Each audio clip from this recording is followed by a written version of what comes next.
Hello and welcome to Stark's monthly webinar. We're glad you joined us this month. We're here in the Stark offices in Baltimore, Maryland.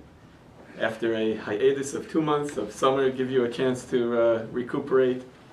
And we're restarting the conferences now. They're held the last Wednesday of the month at 12 noon Eastern. And I'm here with Rabbi Boruch Beyer.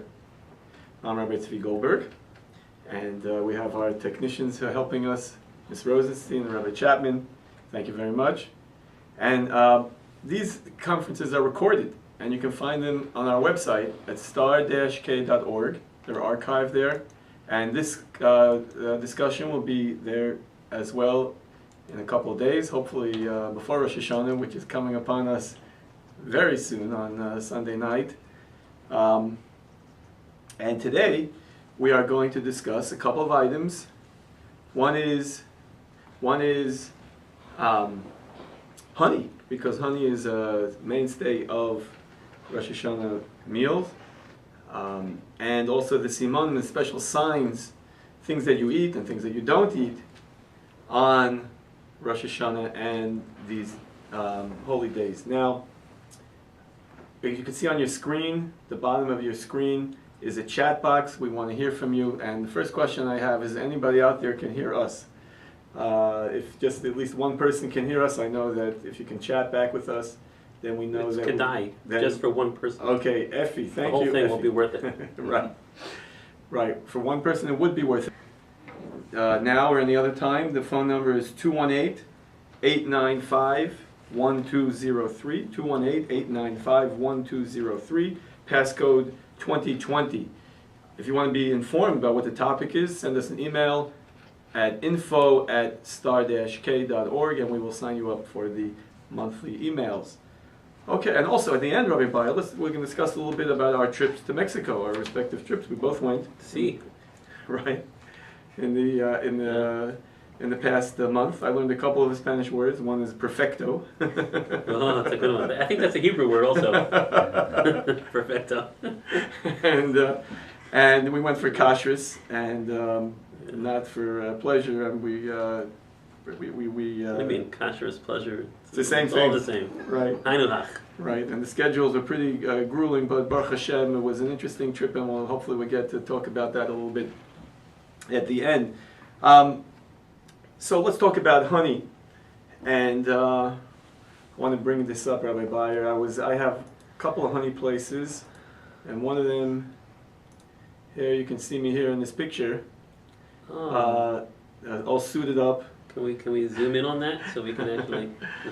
You can, you don't trust. How do we know that's really you? That's a stunt double, I think. You can see I'm at the honey farm and checking the. Where is this? This is in Maryland. In Maryland? Yeah. Mm-hmm. This is a couple of years ago, and I'm checking. Of course, the bees. It was more for my edification, just to see how it's done. To suit up, it was kind of. You're looking for the special kosher bees, right? And as part of the inspection on the farm, I suited up and I got. Baruch Hashem, I did not get stung, but the proprietress told me that she gets stung pretty often. And so what are some of the kashrus issues that you may have with honey? You have one of the issues that sometimes they cut it or dilute it with corn syrup, right, Rabbi Beyer? Yes, I've heard that. Yes, that's a common issue. Now, it's not an issue really for all year-round use, because the corn syrup is not the kashrus issue, but it becomes an issue on Pesach. Right. When corn syrup is kidneys and potentially could have some chametz issues.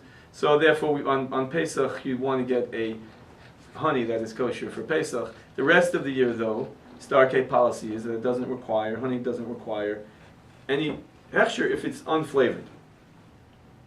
As long as it's just plain honey, it is okay. I understand that there are other opinions out there. I think the CRC, if Rabbi Abe is here, he can verify for us. CRC in Chicago, I think, has some issue with the heating and so on, and they require some hechsher, but it's really? okay. Yeah. So surprising.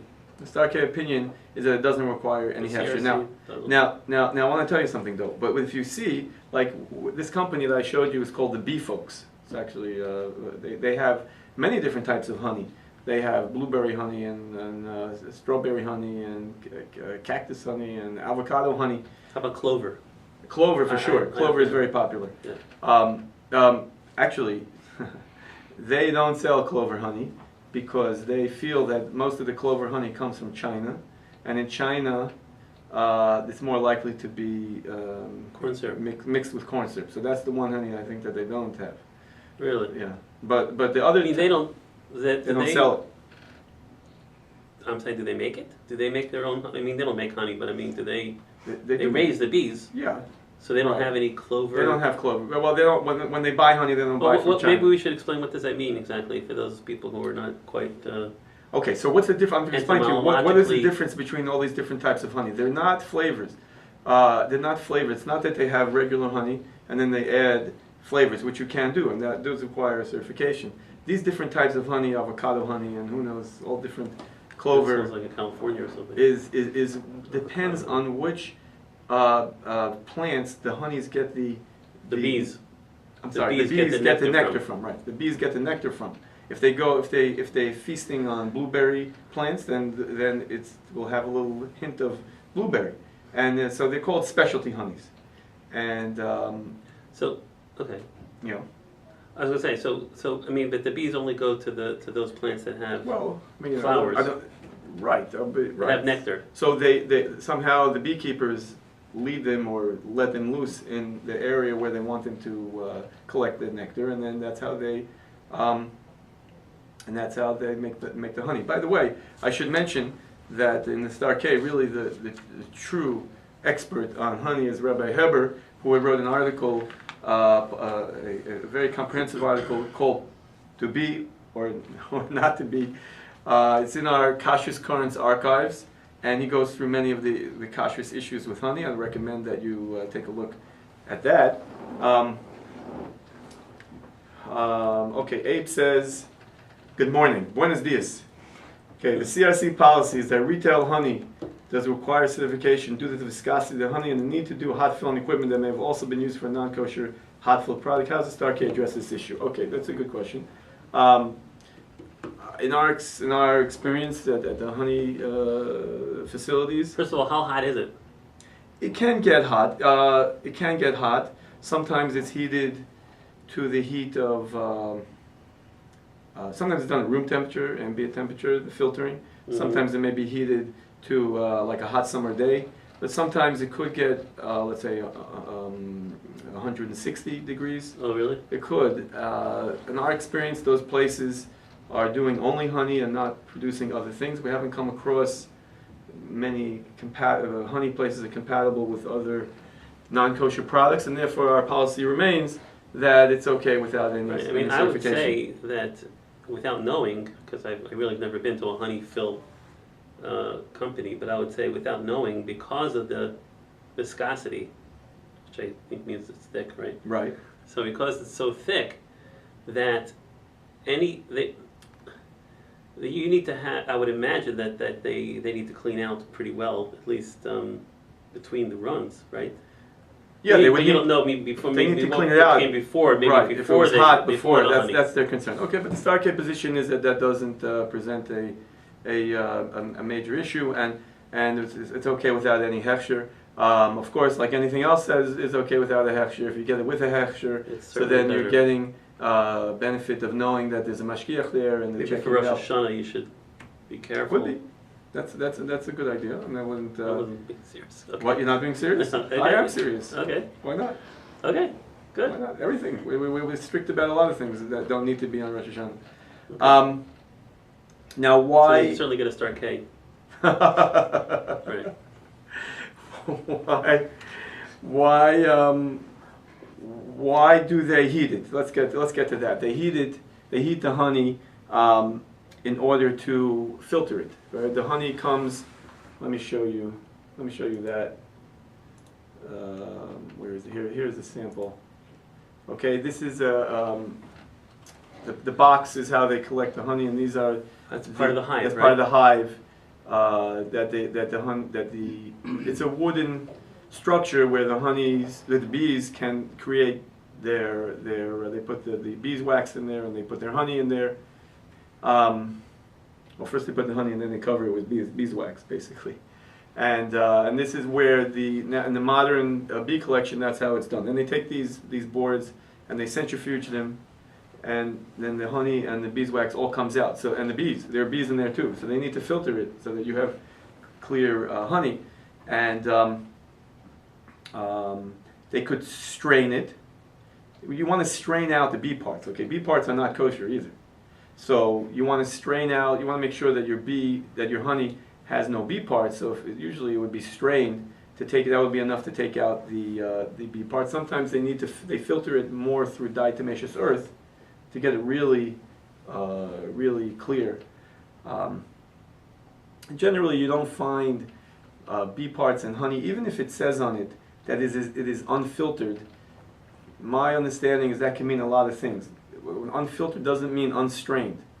It means it's not filtered in any serious way, but it is strained to take out the wax and the other things in there. Right. So that. But you do have those brands of honey. Yeah. Right. Or some people like it. It comes with the comb, with the honeycomb actually in the bottle. Right. But as long as it doesn't have bees, that would be okay. But there are some. But how do you know if it doesn't have bees? You look at it. You can see if it's clear. Take or out not. the. You can see that it's clear. The honeycomb. doesn't necessarily doesn't have bees in it. Doesn't have bee parts. They take it out. They don't want you to get bee parts. But there are some honeys that have the whole gook with that's their My wife claim likes to that kind. right. It's very healthy. That they don't take anything out. They have the beeswax and they have bee parts and they have the honey and they have everything. Kashrus. Those would be a problem. And that would be that should be avoided. Now, if you're mentioning about honeycomb, Not the cereal. The honeycombs, right? A lot of people want to have honeycombs and eat them on Rosh Hashana as well. So you buy a raw honeycomb, right? And then it has People honey. eat those on Rosh Hashana? Yeah, well, you can't eat the honeycomb is beeswax, so you can chew it and get the honey out. Do you do that? I do not. Okay. No, but it's a popular item around Rosh Hashana. Really? Mm-hmm. Sounds like a Sephardi thing. No, No? it's a modern, Really? way of It's the same people who eat avant-garde. yeah, okay. So now there is an issue with that halachic issue if you're buying honeycombs. Not a Kashrus issue, but there is a halachic issue in that. The Shulchan Aruch says that if you would be removing the honeycomb from the hive, that would be tolish. Okay, so that's not what you're doing because it would be one of the transgressions of malacha on Yontiv. But even squeezing the honeycomb on Shabbos or Yontiv is a dosh. Mm-hmm. It's separating, it's squeezing it out would be usher and might even be a biblically prohibited. It might be rabbinically, it might be biblically. So you don't want to squeeze out the honeycomb to get your honey on Yontif. That is agreed upon by everybody. The Mishnah Berurah brings it down. What I saw in Rabbi Ribiad's Sefer, Mm-hmm. he has a famous 4-volume series, that he says that if you cut the honeycomb, that will definitely force honey out, and that is also forbidden on Yontif. So you should cut it before Yontif into bite-sized pieces. You can eat it if you want and put it into your mouth and That's the squeeze it. next question someone just asked. E513. I have a honeycomb with a hechsher. Is it possible to eat, chew on the comb during the week and not on Shabbos or Yontif? Yes.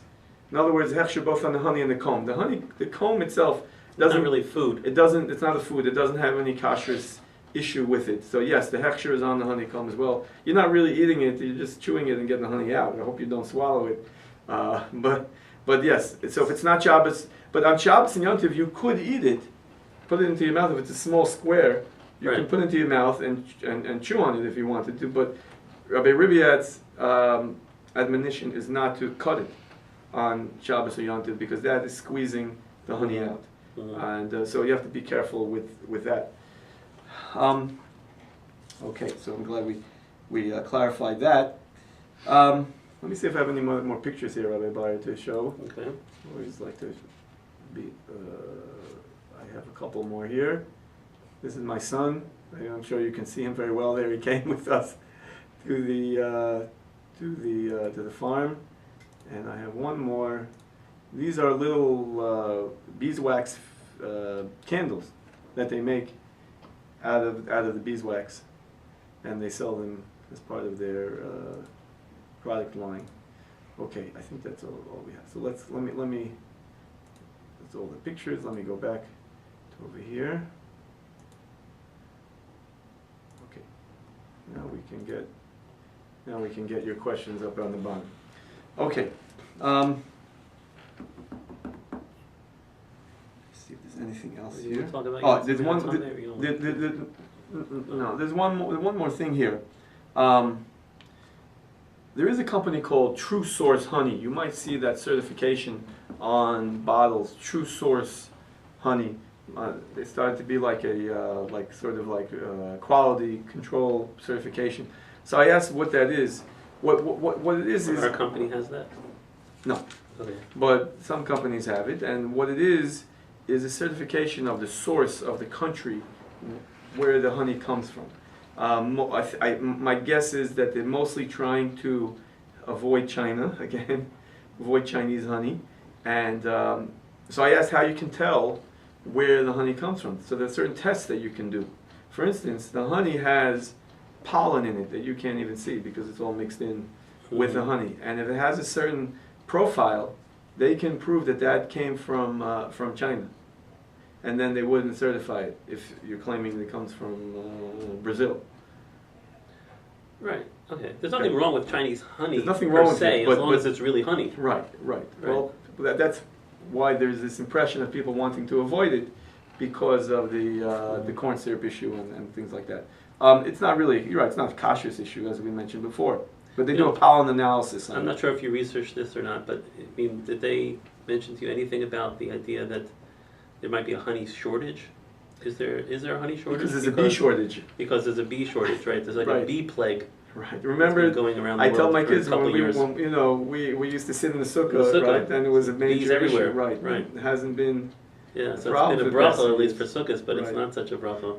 I haven't read about a honey shortage, but besides for honey, it's not only honey that would be affected, it's every fruit. All the crops. Right, all the fruit crops would be affected because the bees pollinate from one to the other. Right. So I know it's a problem they're working on, but I haven't heard whether... They haven't said anything, the honey companies or whatever. Right. Okay, there are some other bee derivatives from bees and honey. Rabbi Heber goes through them in his article. For instance, you have bee pollen. So bee pollen is kosher, not a kosher issue. There's propolis, which itself would be kosher but is processed and therefore needs hechsher. There's royal jelly, which is supposed to be very healthy and very expensive, but it is not considered kosher and should not be consumed. There is beeswax, which makes the honeycomb, and it's not a food, and therefore it is considered to be kosher. Of course, it's not usually eaten. Bee venom. People are eating bee venom. It's supposed to have some medicinal. They eat the bee venom? Mm-hmm. Oh, yeah. Some people take it orally. It's also good for arthritis. It's good for arthritis. It's also not kosher. Sometimes it is nullified in 60 times, so therefore it would be okay to take. But of course, if someone wanted to take it topically or injected, that would be okay. Of course, we're not recommending it from a medical perspective. I have no idea, but that is things that people sometimes do with these derivatives. Okay, are there any other questions about honey that we have from our listeners? We can take them before we move on to the next topic. Okay, so everybody, let's move right on. I think we covered that as much as we wanted to. Okay, so now we move to we say me inyan la inyan ba also inyan, from one topic to the other topic, but really not going to something so different, which are the foods that are eaten on Rosh Hashana, special foods that are eaten, and honey is, of course, right up there. We dip the apple in the honey.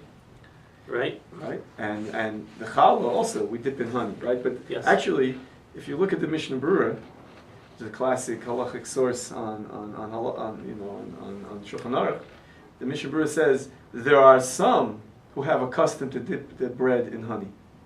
Yeah. It is not a universal, and apparently, at least then, it was not universal. As far as I know now, it's pretty Yeah, everyone does that. I think universal, so. but Yeah. there are some that do it nowadays. It is very. Except my father-in-law doesn't. He doesn't. Yeah, I don't know if he's a Yeki, so I don't know if that's a German Ah. thing not Okay. to or. So it's not everybody. I'm not sure. We have on this topic, we have an article by Rabbi Shuchman on our website archives, starting the new year right, a guide to the simanim on Rosh Hashana. I recommend everybody take a look at that. Mhm. I will tell you that there is a dispute whether you also dip it in salt or only in honey. The challah, The challah, right? Not the apple. not the apple. Right. I only dip the bread into honey. So do I. I don't put salt. Some people put salt. It all depends on your custom, right? Some people put salt on one side, and then honey on the other side, and so you still have. For whatever reason, we do salt the rest of the year. They want to have that on Rosh Hashana as well. I continue to do that dip the bread in the honey until Simchas Torah. So do I. They do that too. Okay, but some people only do it Rosh Hashana. Some people do it during the 10 days of Teshuvah, and some people continue through Sukkot. So it all depends on your I custom. mean, my kids want me to continue it really the whole entire year. But Right. Okay. Of course, on Rosh Hashanah night we have a special. On the second night we have a special shechianu fruit that you make shechianu on. And if you don't have one, it's okay. You can still say the shechianu on the second night. It's just for added halachic reasons to have it, just in case. now, when we say a shachiyanu fruit, right. what are the rules as far as that goes? Okay, so a lot of people think that it all depends on the fact that you haven't had that fruit that year. Right. Okay, so there's some details on that. One Now, is being it's the second day Rosh Hashana, Mhm. so theoretically you could argue that I haven't had that fruit this year. It's only year's only a day old. right. No, but it means this is season, the season of the fruit, right? So Symbolic. right. Yeah. If you have something dried, like dried dates, there's no shechianu on that. I believe, according to any opinion, because anybody could. I mean, you could leave that for years, and it doesn't show the newness of the new season, and there'd be really? no So it has to be reason. something that shows It'd the have to be newness fresh, of the season. right? It'd have to be fresh. I'm not sure that anybody would make a shechianu. So you have to have like those mutant fruit that they sell in the stores around this time, you know, Right. the kind of things that have like little tentacles and things coming out of them. Well, see, let me tell you what. You want me to eat that? There is an opinion, and Rabbi Heinemann follows this, and makes it kind of difficult to find a shechianu fruit, and that is that if the fruit is available, even though you haven't had it, it's a fresh fruit, but it's available in a normal store, regular fruit store, all year round, because they bring it from Wherever, Argentina, and right. they bring it from Mexico, and then they bring it from Canada, Right, and it's right. always available. You don't make a shechianu on it, even if you haven't had it. So. See, you need one of these weird fruits that you don't see. That is not right. According to this opinion, it becomes difficult to find a regular fruit that is. I was once thinking maybe cherries. There is a season for cherries, but then I sort of found them out of season in a regular store. But your typical oranges are available all year. Apples are certainly available all year. So it doesn't really follow the locale that you're in. If it's available because of, modern technology, Right. so then we're saying that's not called a shechianu. Right. According to this opinion, not everybody would go with this, but this is the opinion of Rabbi Heinemann. I would assume that it should be something which is sweet, and right, you shouldn't No. eat like a. Well, we shouldn't be sour because we don't eat sour Right, things, right? I remember in yeshiva, so the Sephardim, the Persians used to have these unusual fruits. Remember, star fruit was a big thing by then. They still sell the star fruit, right? And it's like I never really had what the big hana from it was, because it's really kind of sourish. I see. Uh-huh.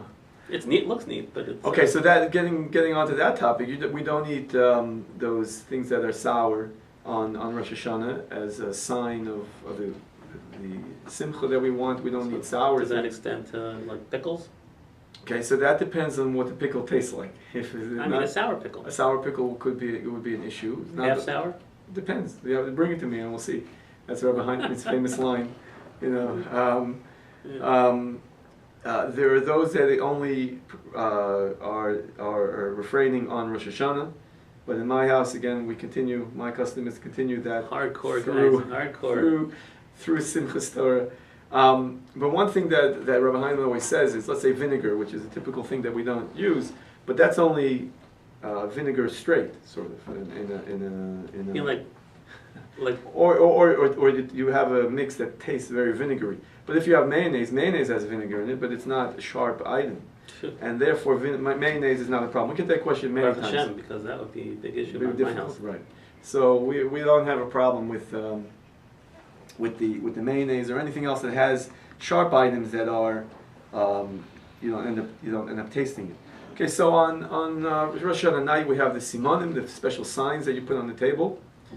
There are some people that get queasy when you have the head of the fish, and they don't want to. Head of the fish. People have head of the actual head of the head of a lamb now. Head of a lamb. Maybe with the apple in it. I don't know. Head of a lamb or head of a fish. There is a Sefer Kaf HaChaim. The Kaf HaChaim says. I just want to ask you something. When you were a kid, did you have like all of these different? All we had, I remember growing up. I mean, I come from a small town, so maybe that's why nothing available. But all we had was apples, and the honey, and I don't know if we had anything else really. As far as I remember, we had everything. You had everything, really. Everybody, I think everybody. I don't. It's not a new invention. Yeah. Right. Okay. I just thought, because now there's like this plethora of these cards that get mailed out to everyone around. Well, the rule is if it's in the art scroll sitter, right. then that's so there was no art scroll sitter. So that's what you have maybe to that's use. why we didn't do it again. So people who get queasy at the head of the fish. So some people use a head of a jellyfish. Yeah, my kids do that. Not a jellyfish. A jellyfish. A candy fish. Candy jellyfish. Not a jellyfish. You said a jellyfish. It's called a jellyfish. The candy jellyfish. I know. Yeah, like a little gummy fish. A little gummy. You don't mean the things that go floating around the bay.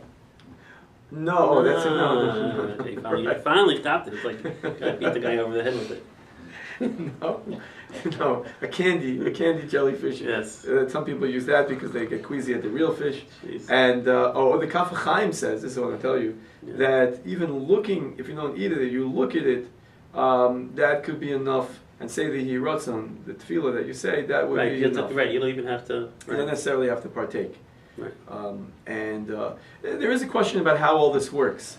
You bring, carrots and merin. Merin in Yiddish means more, so you say we should have more zechuyos, more wonderful things.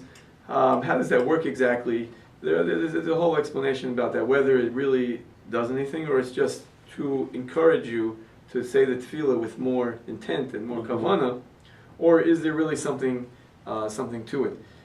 There is a Mishnah Berurah that I should mention that states that if we do all these things for the signs on Rosh Hashana, certainly a person should avoid doing something which is really bad, like getting angry, or getting angry on Rosh Hashanah during the first days of the year is going to be a bad sign for the rest of the year. What's the old joke that we don't do?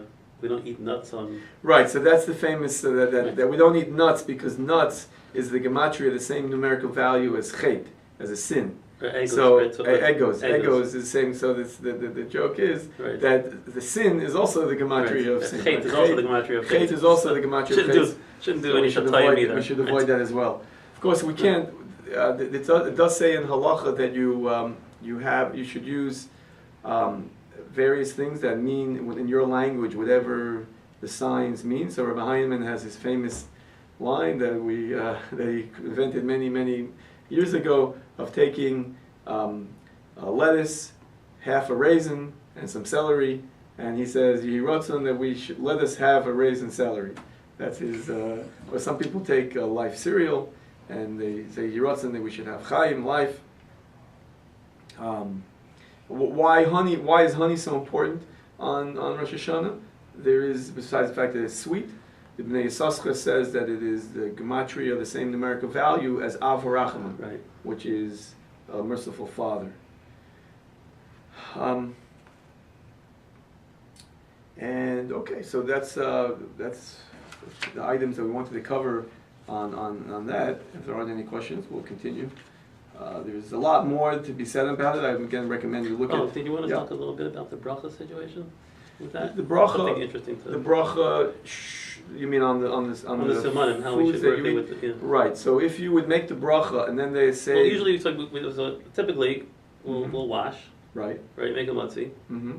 So now we're supposed to eat I guess. Right. So there's a couple of questions here. So even though you're in the middle of a meal, you make a bracha on some of the items, like the apple, because it's not part of the meal, and therefore you make a bracha on it. However, so it's similar to the idea of dessert. Right, similar to dessert. However, on the cooked items, like if you have cooked leek, then you wouldn't make a bracha on that because that's it's more of a meal food. Yeah, we don't cook the leek though. We have raw leek.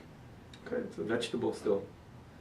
I don't think you would make if you have a question, you make a bracha on something else, and then you could.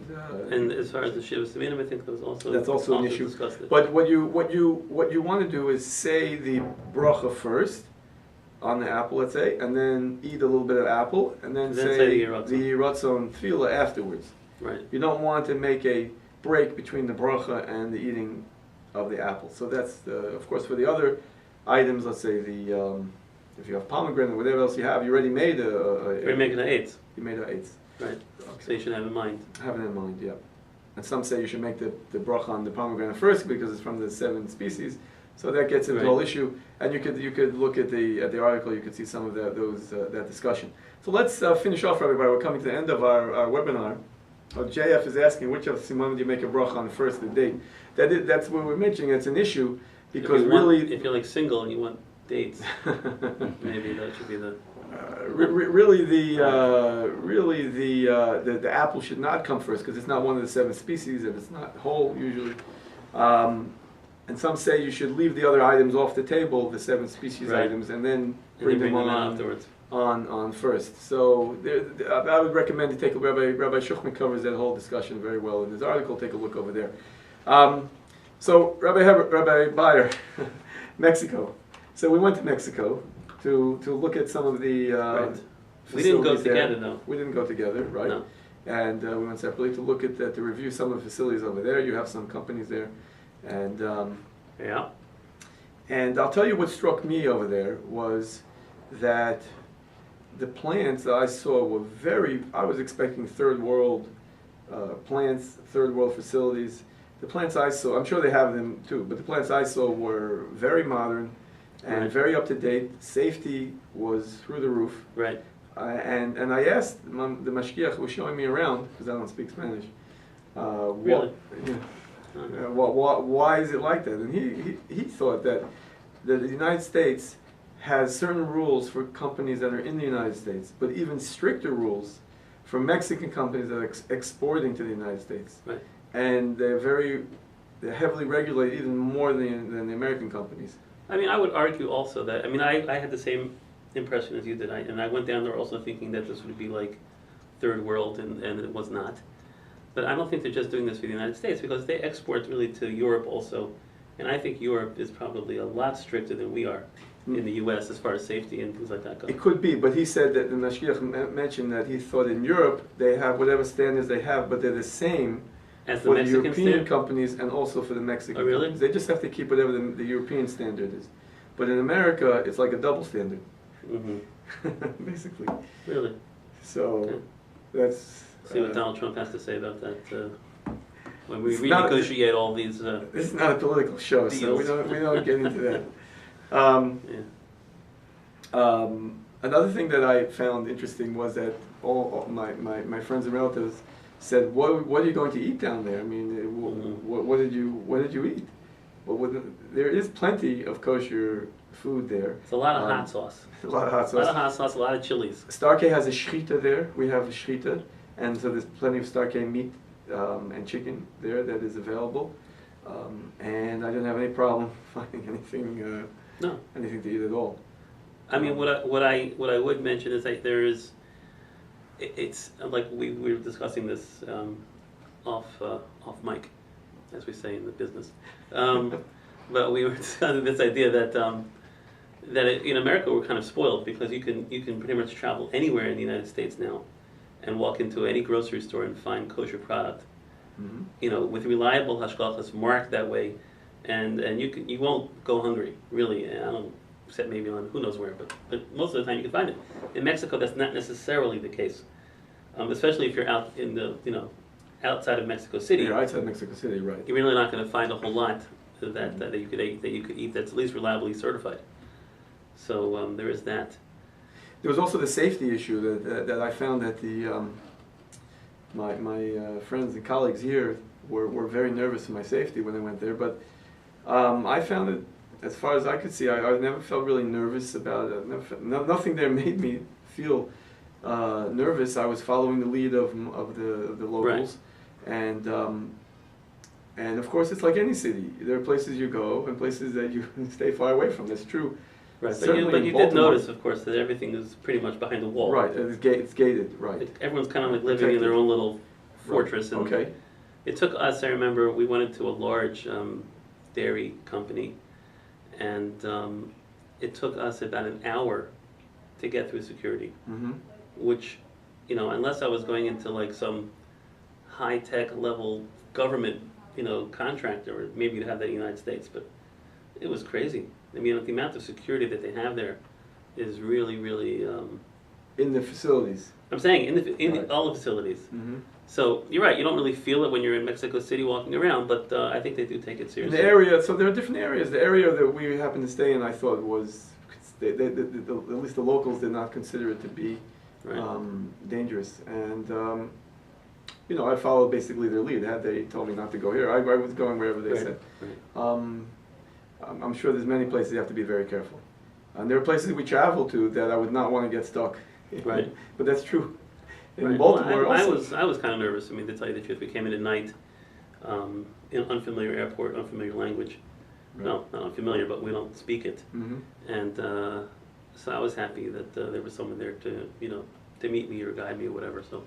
Mm-hmm. But yeah, I mean, thank God. Baruch Hashem, okay. A sunny American, as they say.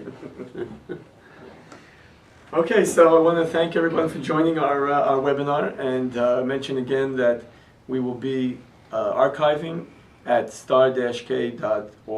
You can find this and all our other webinars there.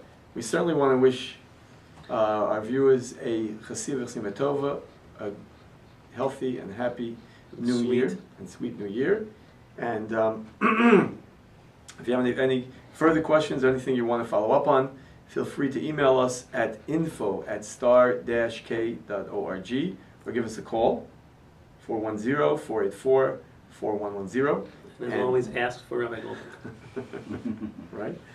And thank you, Rabbi Beyer, for joining us. Thank you. And we look forward to seeing you next month, the last Wednesday of the month, God willing, at 12 noon. Thanks very much. Call to be well. Bye-bye.